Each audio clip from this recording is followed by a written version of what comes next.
I'm joined here by Dr. Ed Montgomery. Dr. Montgomery has been appointed by the President of the United States to be the Director of Recovery for automotive communities and workers. Dr. Montgomery and I and our teams have met for several hours today. As many in Michigan know, and now you know, that we have an economic plan that calls for us to save the jobs that we have and to diversify our economy in sectors, frankly, that align with President Obama's. We are interested in saving jobs and in bringing jobs to Michigan, and that's what we spent a good amount of our time talking about, the sectors of Michigan's economy that we can diversify into. We spent a good amount of time talking about the situation in Michigan, that we are hurting, that our communities are hurting as a result of this now 8-year contraction in our automotive economy. And Dr. Montgomery, or Ed, he's married to Michigan. In other words, his wife's family lives in Portland, Michigan. His father-in-law worked in the automotive industry. His brother-in-law works in the automotive industry. Glad to say he drives an American car. And so he's one of us. He understands what we are going through. And in fact, he worked at Michigan State University as a professor for a number of years in the late 80s. He's a professor of economics at the University of Maryland and worked as the deputy director of the Department of Labor previously under President Clinton. The point that we wanted to make with Dr. Montgomery and his team today is that Michigan is uniquely positioned, uniquely because, of course, we have 7 times the amount of automotive employment as the next highest concentration of automotive employment state like Ohio, 12 times more automotive employment than all of the other states, and therefore we are so much more affected by the shift in automotive manufacturing jobs than any other state. Therefore, we need a comprehensive solution and a comprehensive plan in partnership with the federal government to make sure that our families and our communities are able to weather this recession and this shift in our economy. We talked about both jobs as well as education and training opportunities that the federal government can partner with us on, as well as ways to make sure that the regulations that apply, which are often very rigid, might be able to be looked at for a state like Michigan so that we can get help to people quicker. With that, I want to turn it over to Dr. Montgomery for his comments, his charge from the President, but I know that I would like to say thank you to the Obama administration for focusing on communities that have been impacted by the contraction in the automotive sector and for opening the door to solutions that might help people as well as helping the auto industry itself and the suppliers. So it's a great pleasure to welcome you back to Michigan. Thank you. Thank you. It's my pleasure to be here today. I was announced 48 hours ago, and my first action was to come to Michigan to meet with the governor to discuss the economic situation for Michigan families and the communities. The President very clearly laid out that he understands that this situation is a situation that has been developing over the last 8 years. It developed through no fault of the workers and the communities in the state of Michigan, but that it was our responsibility and his unambiguous charge to me to help work with the governor, to help work with local officials, to help work with labor and industry to try and craft a strategy forward. There are 3 parts of our approach. One is obviously to talk and to listen to the things and the strategies that will work best for Michigan. We're coming here to get your ideas, to follow up with your approaches. The governor laid out a very comprehensive agenda, an agenda which would focus on how to develop new types of jobs in environmental manufacturing, green manufacturing, an agenda which is very much in line with the President's agenda. She laid out an agenda for how to retool suppliers existing auto suppliers, and she made very clear the human consequences of this current situation, this current hard times, in terms of the need for training so that workers can take advantage of the new jobs and other situations with health care and so forth that they're going through. The second part of my brief is to try and make the federal government work for states and local areas and communities who are trying to adjust. And so my job is to help cut through red tape, to look at existing programs, to use the significant resources that were embodied in the American Recovery and Reinvestment Act, to use the resources which are part of the regular federal budget, and to think about whether there are new strategies, new pieces of legislation that may be necessary to help solve those problems. And as the governor correctly pointed out, my wife comes from, her grandfather was an auto worker, her dad was an auto worker, my brother-in-law is an auto worker, her uncle's an auto worker. I get it. If I don't get it, I get it over the head. This is very important. This is in the soul. I also was somebody who grew up in Pittsburgh, a town where the industry, steel in that case, was part of their blood. I understand what auto means to Michiganders. This is something that the President is committed to having a strong, viable auto industry in America and helping Michigan and the folks there deal with the situation that we're currently going through. Great, thank you. We'll take some questions, just reminding everyone that Dr. Montgomery was appointed only 48 hours ago, so this was an introductory meeting where we were able to lay out what our strategy and our agenda is as a state and see and explore ways that it might dovetail with the federal resources. But there were no final conclusions reached. This is the beginning of his task, and we hope that we'll be able to see some results soon. But we know that this is a process. There's not going to be an answer overnight. Tomorrow, it's taken us as a state 100 years to get to the place where we are now because of our 100-year history, proud history with the automotive industry.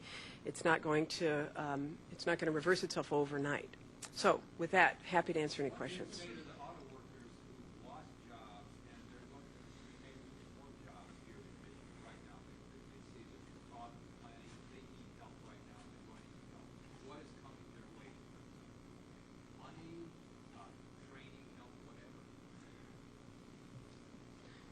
Again, the beginning step in rectifying this was to understand what's needed, to understand the ways and the dimensions in which the state is looking for assistance and ways the federal government can do that. What I need to do when I go back home is to convene the... Wait, they're taking the recording, so you're... I'm a guy who grew up using his hands, but... and so I'm trying not to do it up here, doing it down there. But my objective is to go back to Washington to convene the agencies, whether it's the Department of Energy, the Department of Commerce, the Department of Labor, the Department of Transportation, to get the agencies in the room to think about how we can come up with strategies that respond to the needs that were just laid out to us today. This is not going to be a problem that's solved overnight. It was not a problem that was caused overnight. We recognize that we need to start acting, and that's our commitment. We're not, the President was unambiguous just 2 days ago about his commitment to stand with the governor to support the people of Michigan. We're about to doing that process. Dr. Montgomery, who promised to the people that you're going to lower the unemployment rate in Michigan? Tim. Clearly, we are, as a nation, in a very difficult economic situation. It would be disingenuous of me to say that tomorrow the unemployment rate is going to fall because I came out for a visit. I have not a magic wand. What we are going to do is engage in a process with the governor, with the local officials in Michigan to invest in new jobs, to figure out strategies to attract new jobs, and to put that process in place. You know, can I just say, Montgomery, I was doing a feature story with the GM worker, and he asked me to ask you, why does there appear to be, with the Obama administration, a double standard when it comes to financial institutions and the auto industry? I don't know that there's a double standard. I'm here because the President is committed to the auto industry. He's committed to auto communities. He's committed to auto workers. That's my brief. It was unambiguous. The President was very clear to me in his instructions that those are who I am supposed to try and help and to work with state officials to do that. Dr. Montgomery, how will you provide a policy plan? Are you going to be able to do anything to help General Motors or Chrysler in that part of the charge? It is not part of my charge to deal with the negotiations over the viability plans. My charge was to understand that as we go through this process of reestablishing strong companies, that there are communities and workers who have been suffering, and they've been suffering for years, and that we need to focus the resources of the federal government on helping those individuals. Wait, let's go a little more orderly. Rick, go ahead. If you don't know what the auto industry is going to look like, and after this week, a lot of people are very concerned about what it's going to look like, how can you know what kind of assistance to provide? For example, if this administration allows or promotes GM to go in bankruptcy, you can double the unemployment. Then what do you, how do you provide assistance then?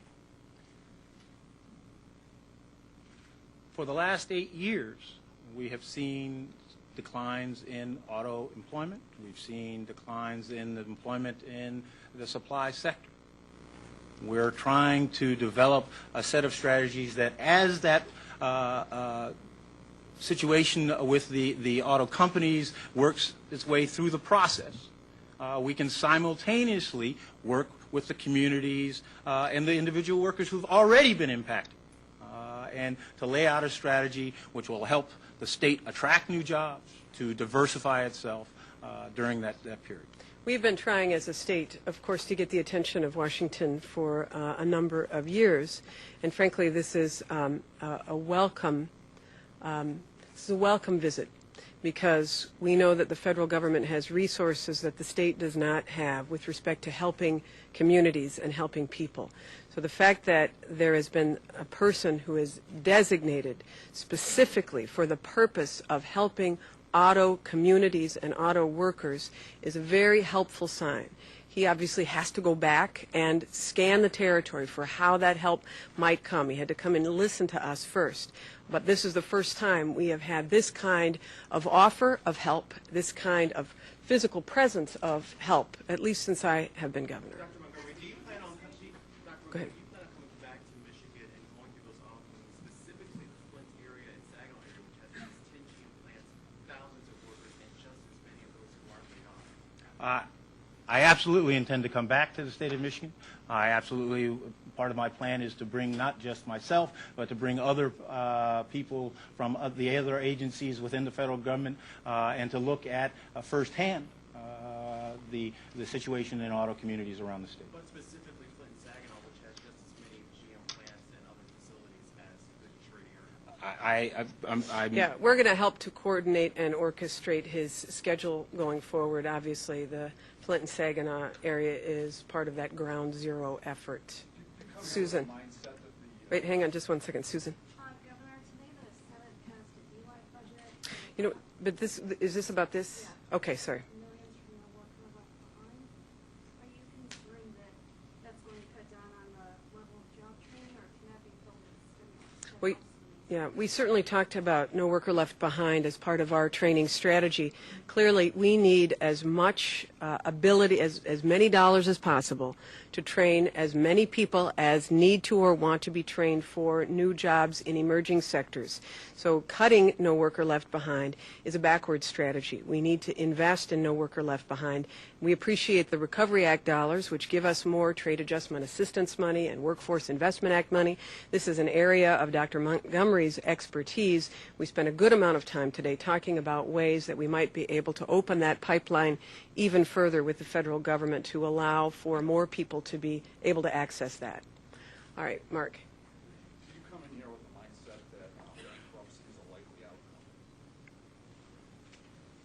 I think the President laid out a very carefully considered plan 48 hours ago. In that plan, he committed us to a process. He did not prejudge the outcome of that process. That process is one we need to work its way through. Has the administration indicated how many cars must be sold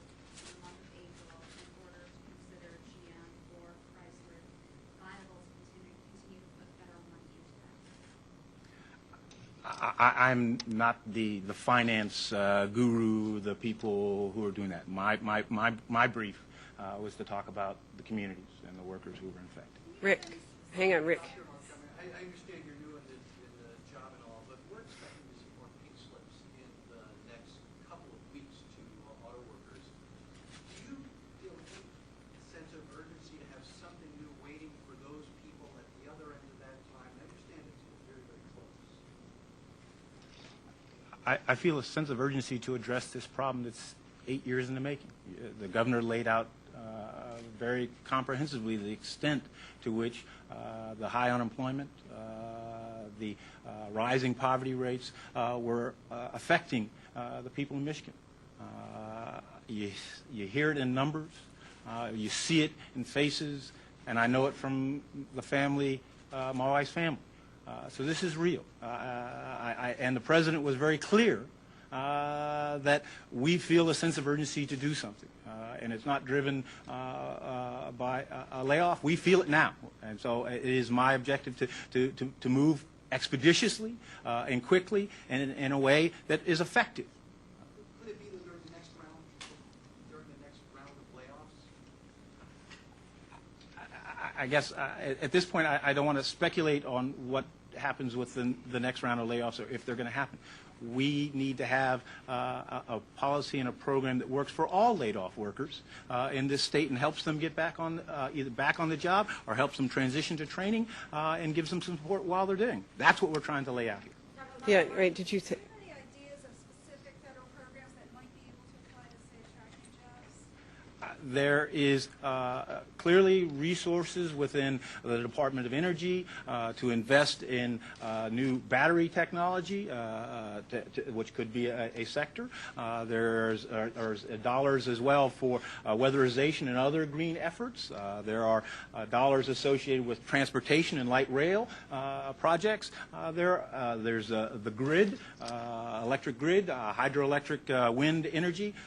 There are a variety of different resources. And again, part of my brief is to how do we harness that variety of resources?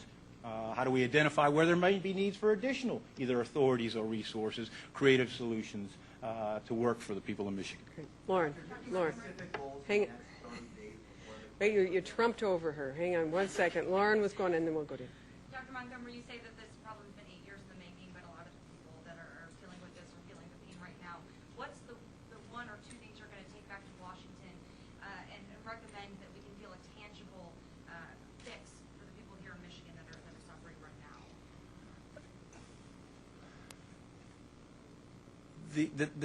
What I'm going to take back is the sense that we have to move, and we have to move in a comprehensive way. And that comprehensive way includes both how do we make the existing systems of job training monies, income support, work for and reach and health care reach the people of Michigan, and then how do we make the systems which will help generate the new jobs, the next generation of jobs, also work for the people of Michigan. It's both a short-run agenda and a long-run agenda, and we need both of those pieces very desperately. Okay, go ahead. Doctor, do you have any specific goals in the next 30 days, kind of like what are the Chrysler deadline things like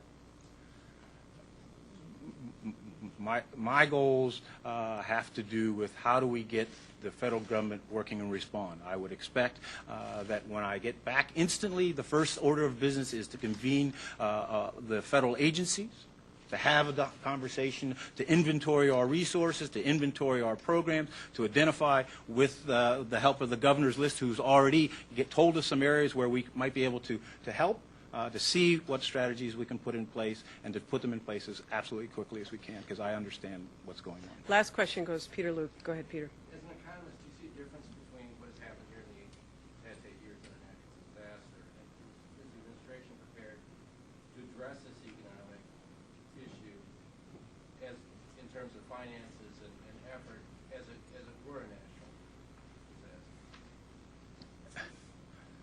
People are hurting. And whether it's from a hurricane or job loss, they're hurting. And I think that's my focus, is on how do I help people who are hurting. And that it's widespread, it's broad-based, and it's long-term.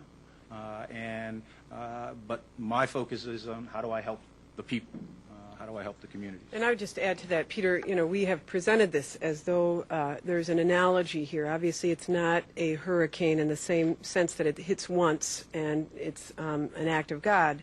This is a long-time hurricane, that's happened over 700,000 acts, which are job losses. But the response needs to be thought through in a similar comprehensive way. When Hurricane Katrina hit, obviously it's a different circumstance, but Louisiana lost 230,000 jobs.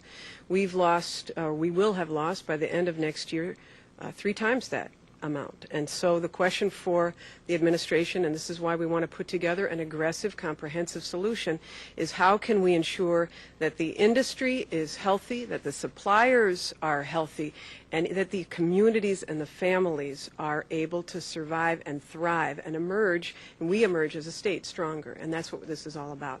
Thank you, everybody. Appreciate it.